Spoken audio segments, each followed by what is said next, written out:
नमस्कार स्वामी भक्तांनो, स्वागत आहे तुमचं आपल्या चॅनलवरती. आज आपण एका ताईंचा अत्यंत अद्भुत आणि डोळ्यात पाणी आणणारा स्वामी समर्थांचा अनुभव ऐकणार आहोत. हा अनुभव एका साध्या पण खूप श्रद्धाळू महिलेच्या आयुष्यात घडलेला आहे. स्वामी समर्थांवर अटळ विश्वास ठेवला तर काय चमत्कार घडू शकतो हे या अनुभवातून आपल्याला समजेल. चला तर मग सुरुवात करूया त्या ताईंच्या जीवनात घडलेल्या या अद्भुत प्रसंगाची. महाराष्ट्रातील एका शांत आणि साध्या गावात सुजाता नावाची एक अत्यंत श्रद्धाळू आणि निरागस महिला राहत होती. तिचं आयुष्य बाहेरून पाहिलं तर अगदी साधं होतं, पण तिच्या मनात सतत एकच नाव घुमत असायचं, श्री स्वामी समर्थ. तिच्या घरात फार श्रीमंती नव्हती, मोठा देवघर नव्हता, सोन्याचे दागिने नव्हते, पण घराच्या एका छोट्याशा कोपऱ्यात ठेवलेला स्वामी समर्थांचा एक साधा फोटो तिच्यासाठी सगळ्या जगासारखा होता. दररोज पहाटे 4 वाजता ती उठायची. सगळं घर शांत असताना देवघरासमोर बसायची. हातात माळ घ्यायची आणि डोळे बंद करून शांतपणे जप सुरू करायची. ओम श्री स्वामी समर्थ, ओम श्री स्वामी समर्थ. तिच्या चेहऱ्यावर भक्ती आणि विश्वास दिसायचा. पण तिच्या आयुष्यात एक मोठं दुःख होतं. लग्नाला 10 वर्षे झाली होती, पण तिला मूल नव्हतं. गावातील लोक तिच्या मागे कुजबूज करायचे. काही जण तिची थट्टा करायचे, तर काही जण उघडपणे बोलायचे की एवढी पूजा करूनही देवाने तिला आई होण्याचं सुख दिलं नाही. हे शब्द सुजाताच्या मनाला खूप वेदना द्यायचे, पण ती कधी कोणाशी वाद घालत नसे. ती फक्त देवघरासमोर बसून स्वामींच्या फोटोसमोर रडायची आणि मनात म्हणायची, स्वामी, मला काही नको, फक्त तुमचा आधार हवा आहे. लोक काहीही बोलले तरी मला माहिती आहे की तुम्ही माझ्यासोबत आहात. एक दिवस तिच्या आयुष्यात फार कठीण ठरला. एका कार्यक्रमात काही लोकांनी तिची थट्टा केली आणि त्या अपमानाने तिचं मन पूर्णपणे तुटलं.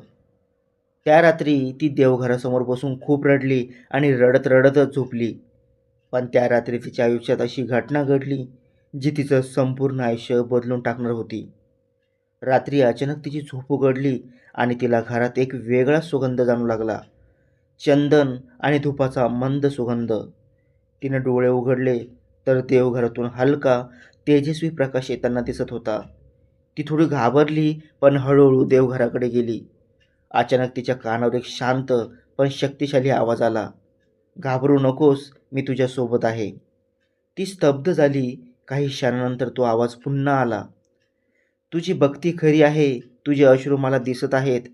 त्या क्षणी देवघरातील प्रकाश अधिक तेजस्वी झाला आणि त्या प्रकाशात तिला पांढऱ्या वस्त्रामध्ये तेजस्वी डोळ्यांनी आणि अपार करुणेने भरलेला चेहरा दिसू लागला. साक्षात श्री स्वामी समर्थ. सुजाता थरथर कापू लागली. तिच्या डोळ्यातून अश्रू वाहू लागले. ती जमिनीवर बसली आणि हात जोडून म्हणाली, स्वामी, खरंच तुम्ही आहात का? स्वामी शांतपणे म्हणाले, बाळ, इतकी वर्ष तू माझं नाव घेत राहिलीस, लोकांनी तुला अपमानित केलं, तुझ्या मनाला दुखावलं, पण तू माझ्यावरचा विश्वास कधी सोडला नाहीस. सुजाता रडत म्हणाली, स्वामी, मला काही नको, मला फक्त तुमचा आशीर्वाद हवा आहे. तेव्हा स्वामी हसले आणि म्हणाले, जे लोक तुझी थट्टा करतात तेच काही दिवसात तुझ्या घरी आनंद साजरा करतील. हे ऐकून सुजाता आश्चर्याने स्वामींकडे पाहू लागली.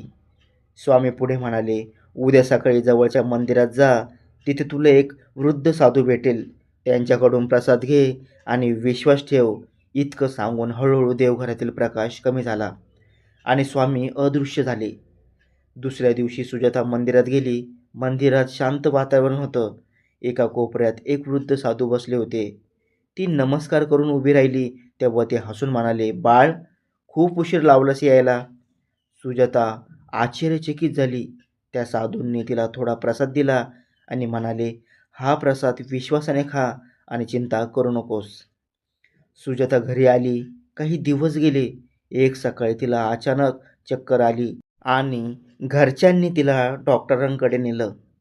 डॉक्टरांनी तपासणी करून हसत सांगितलं, अभिनंदन, तुम्ही आई होणार आहात. हे ऐकून सुजाता रडू लागली. कारण अनेक वर्षे डॉक्टरांनी सांगितलं होतं की तिला मूल होणं कठीण आहे, पण स्वामींच्या कृपेने अशक्य शक्य झालं होतं. काही महिन्यांनी सुजाताने एका सुंदर आणि निरोगी मुलाला जन्म दिला. तिच्या घरात आनंदाचा उत्सव झाला. गावातील लोकही थक्क झाले. जे लोक आधी तिची थट्टा करत होते तेच आता म्हणू लागले, ही स्वामी समर्थांची कृपा आहे. काही दिवसांनी सुजाता पुन्हा त्या मंदिरात गेली, त्या साधूंना धन्यवाद देण्यासाठी. पण मंदिरातील पुजाऱ्यांनी सांगितलं की त्या नावाचा कोणताही साधू तिथे कधीच बसत नाही. हे ऐकून सुजाता स्तब्ध झाली. तिच्या अंगावर शहारे आले आणि त्या क्षणी तिला समजलं की मंदिरात भेटलेला तो साधू दुसरा कोणी नव्हता, तर साक्षात श्री स्वामी समर्थ होते. तिच्या डोळ्यातून अश्रू वाहू लागले आणि ती हात जोडून म्हणाली, स्वामी, माझ्यासारख्या साध्या भक्तीवर इतकी कृपा केलीत. त्या दिवसापासून ती प्रत्येकाला एकच सांगू लागली, स्वामी समर्थांवर विश्वास ठेवा, ते कधीच भक्तांना सोडत नाहीत. आणि आजही तिच्या घरात रोज भक्तीचा एकच आवाज घुमतो, अनंत कोटी ब्रह्मांड नायक राजाधिराज योगीराज श्री स्वामी समर्थ. स्वामी भक्तांनो, हा स्वामी समर्थांचा अनुभव तुम्हाला कसा वाटला ते नक्की कमेंटमध्ये लिहा. जर तुम्हालाही स्वामी समर्थांवर विश्वास असेल तर व्हिडिओला एक लाईक जरूर करा. अशा स्वामी समर्थांच्या अद्भुत अनुभवांसाठी हा चॅनल आत्ताच सबस्क्राईब करा आणि हा अनुभव जास्तीत जास्त स्वामी भक्तांपर्यंत पोहोचवण्यासाठी व्हिडिओ शेअर करायला विसरू नका. अनंत कोटी ब्रह्मांड नायक राजाधिराज योगीराज श्री स्वामी समर्थ.